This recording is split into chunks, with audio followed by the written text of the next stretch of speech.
All right, good afternoon, YouTubers. This is Michael Hayes, and I am here actually testing the GoPro Hero 5. Just the other day I did an unboxing where we actually looked at the different things on this, and initially I had some real trouble using the slide menu on the back, which is touchscreen, and once I connected it to my phone and got the Connect app for GoPro, it showed I had a firmware update, which actually one of the updates in that software was it made the sensitivity to the touchscreen more available, or more sensitive, I guess you would say. And so I had some real trouble in that video, and now I'm just getting familiarized with the camera. This is my first time to use it, and I'm actually going to do a video that I've wanted to do for some time, and that is a slow motion milk drop into a bowl of milk where you see the actual splash and the crowns come up. And I want to do that in 3 different ways, well, 2 for sure.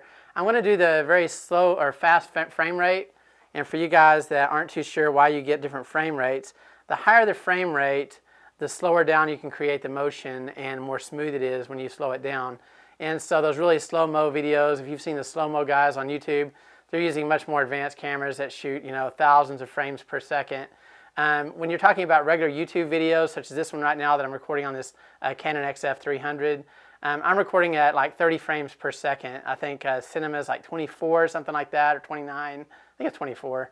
I never record at 24. I'd like to try that sometime. But I noticed that the GoPro here can actually record a frame rate of 240 frames per second. Well, think about that. If 30 is normal video, 240 frames per second allows you to really slow it down because you're getting a lot more frames per second as you're slowing it down, getting a smoother slow motion. So I'm going to try this with the milk drop. I'm also going to try the burst rate, the 30 frames per second burst rate with just photography, and see what I can get. But anyway, I want to introduce you to my studio a little bit. This is my garage and shop. This is where I build things, also store too much junk. And I've got this workbench that I've got back here that I've got set up for my studio today.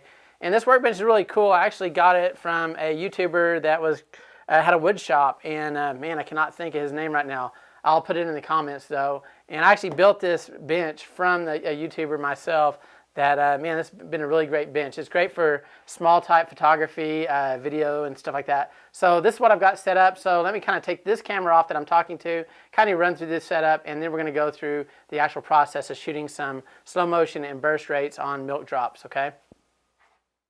So here's the overall setup. I used a black cloth that I bought from Walmart that's actually connected by clamps on the rafters. Then across that I have a crossbar that I use for backdrops in photography. It's clamping my milk bag as well as some lighting. And then my GoPro is sitting pretty tight in front of the bowl of milk, which is going to be receiving the little splashes from the bag above it. Here's my lights. I have daylight fixture floodlights that are actually shining directly onto the milk. And I have 4 of those, and I've probably overexposed, but I can always turn off some lights if necessary to achieve the right exposure.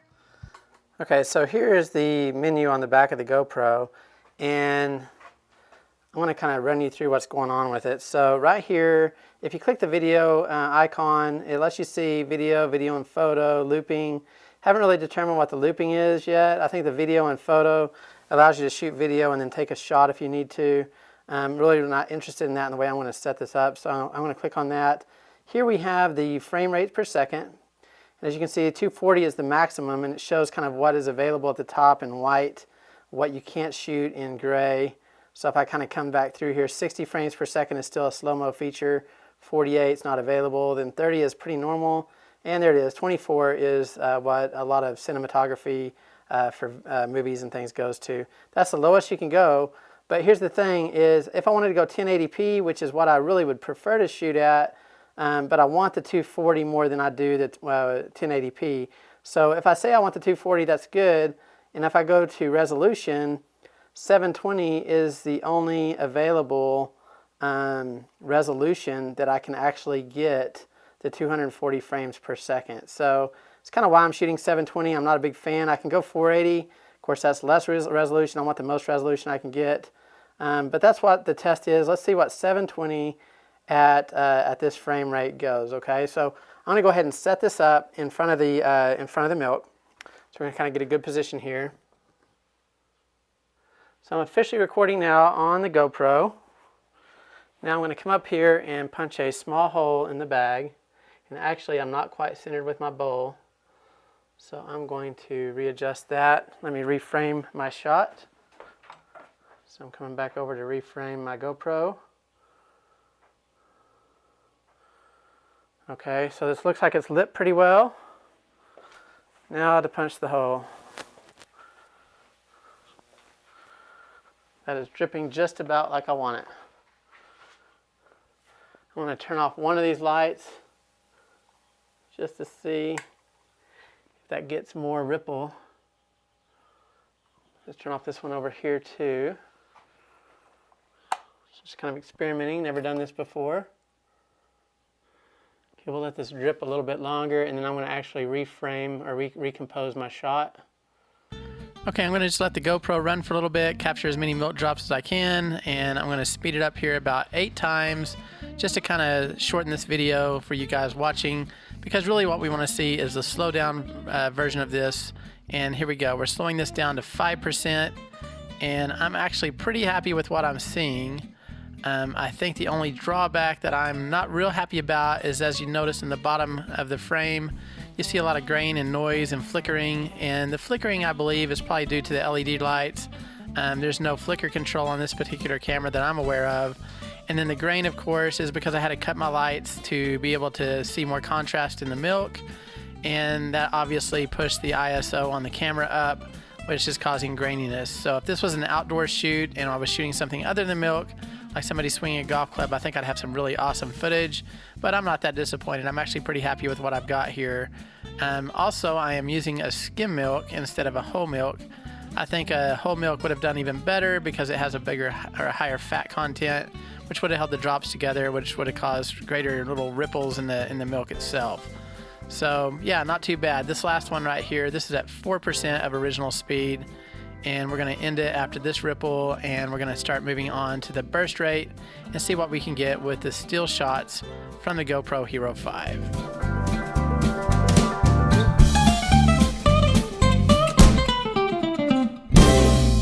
Going back to my menu, I'm going to hit the video, and I'm going to go to photo, which is right here, and here's the burst. Okay, this is a rate of 30:1, so I'm going to get 30 frames per second out of this burst rate. I want to see if I can get a, well, you can't adjust the resolution on this anyway because it's shooting from video, from still, and still shoots at 12 megapixels, I believe is what it is. My frame, or I don't want to go wide angle, so I'm going to go kind of narrow because I don't want any fisheye on this. So that's what I want right there. And I'm going to hit it again. Okay, I'm doing everything by voice command on this burst. So I'm watching the milk at the top just before it drops. So let me kind of reconfigure this camera where you can kind of see what I'm talking about. This makes it really handy because I don't have to touch the camera. So just as that drop starts to come off, I'm going to say, GoPro shoot burst. I missed it. It's got to save in between, so got to kind of do it just right. GoPro shoot burst. I got that one. Let's try it again. GoPro shoot burst. Got that one. I'm going to try it again. GoPro shoot burst. Got that one pretty good. So what's nice about that is I don't have to worry about jiggling my camera and getting like shake. So here we go again. GoPro shoot burst. That one was good. Okay, we're going to call it quits there. We're going to see what we got. We're going to go to my computer. We're going to process what we have. Okay, so here's some of the still images I captured from the 30 per second burst rate from the GoPro. Not too bad, not quite as crisp as I was hoping for, but again, the lighting and ISO probably worked against me. But I will be putting out more videos as I check out more of the GoPro features in future episodes. So check back, and thank you for watching. I hope you will subscribe and share with your friends.